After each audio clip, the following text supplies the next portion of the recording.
Let's talk a little bit about the progression of time. You've probably noticed that time is as slow as it is fast. I sometimes think of music as a creative endeavor where time itself is the medium. And if that's true, I think it makes sense to take a deep look at how I fill that time.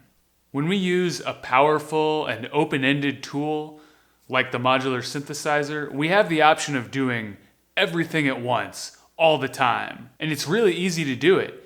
Keep patching and patching, add a little more here, add a little more there. Before you know it, you have a great big beautiful mess. And that can be great. But we also have the option of bringing things in and out, changing ranges, increasing and decreasing density, sculpting a block of time into something with more character and nuance. To take an example, here's a 2-channel sequence from Renee with a little echo and reverb. By some standards of modular patching, this is fairly simple, but let's carve out some more. I'm going to cut it way down and put a little thought into each element. First, let's pull out all the gate sequencing except for one note on the Y channel.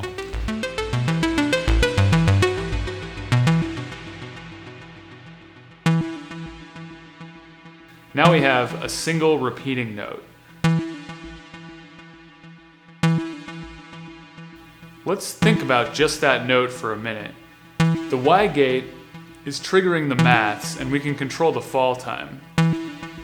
If I increase it, we can hear a sort of inverse echo of the surrounding notes, which don't trigger the maths, but become audible as the function decays.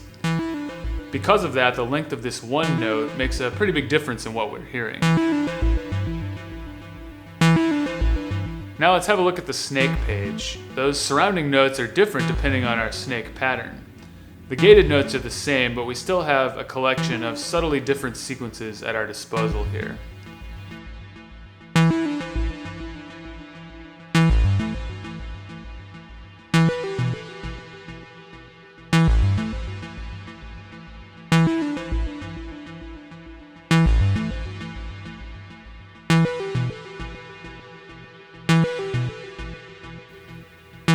Let's add in the Cartesian channel.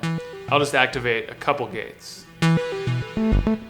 Because these gates are patched straight to the Optomix with a sawtooth wave in the signal input, it can sound pretty bright and loud by comparison to the Y channel if we have that Optomix turned all the way up.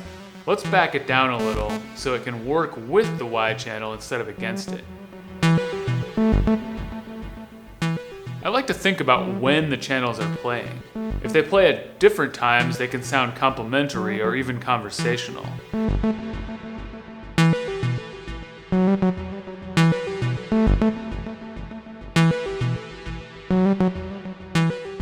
If they're playing mostly at the same time, they can still sound complementary, but in a less relaxed way.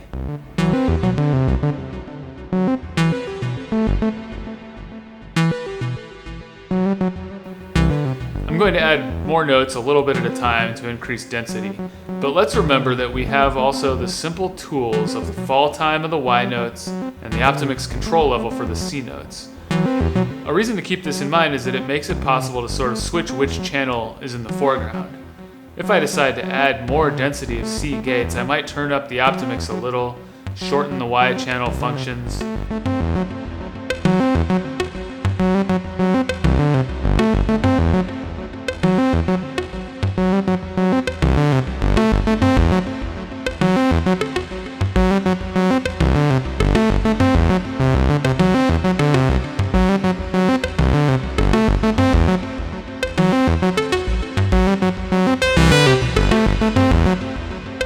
I might even increase the C channel's pitch range on the quantize page while decreasing Y's pitch range, and adjust the final output parameters for a change in Y's flavor.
easy to create swells and crescendos and things like that by turning up echophone, mix, and feedback.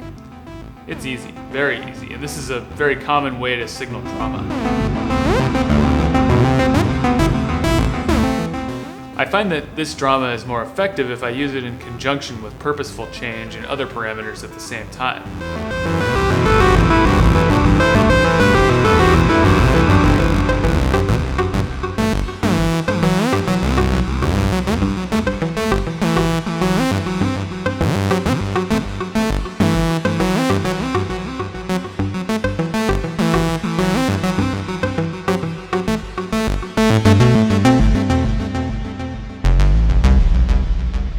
Whether you have big empty wads of time at your disposal, or whether you're under pressure to maximize every second, time is always there with you.